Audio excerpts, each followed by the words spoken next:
pa lang, to form mabait, ipapakita po namin ang mga makikita po sa loob ng paaralan ng POPEX. Ang gate entrance o exit ay dito natin makikita ang logo at pangalan ng paaralan ng Quezon Elementary School.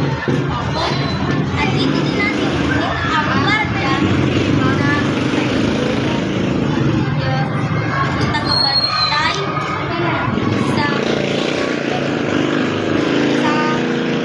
gate ng bata pasok at palabas ng ating Cover court. Dito naman sa cover court ay dito makikita ang kaganapan o activity ng paaralan. Go! Principal's office. Principal's office ay dapat naman natin dito natin makikita tagpuan ang puro na Control Team Felix. Go. 1, 2, 3, go. Ito po ang ating computer.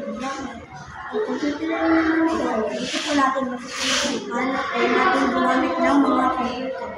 Dahil naman na advance na ang teknolohiya.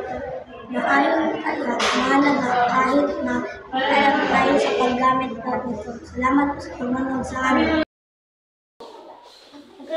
Library. Ang library ay alam naman natin na dito natin makikita ang iba't ibang uri ng mga libro na pwede natin magamit para sa ating mga assignments. At pwede rin dito mag-aral at magbasa ng mga libro ng mga aklat na gusto natin matutunan.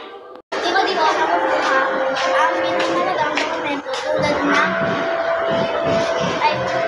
bawat nag-aaral sa kanila. Thank you!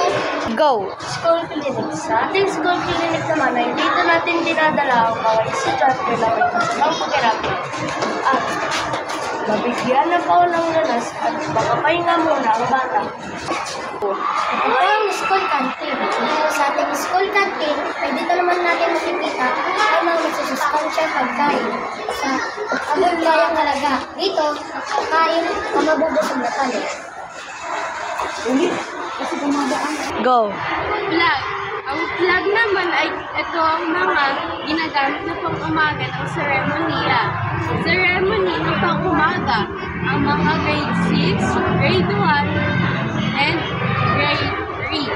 Dito po ang ginagamit. Tuwing umaga po ay dito po sila nagsiseremoniya. Ito naman po, ang seremoniya po nila ay grade 2, grade 5. Salamat po sa panonood sa aming vlog. At dito na magtatapos ang aming vlog.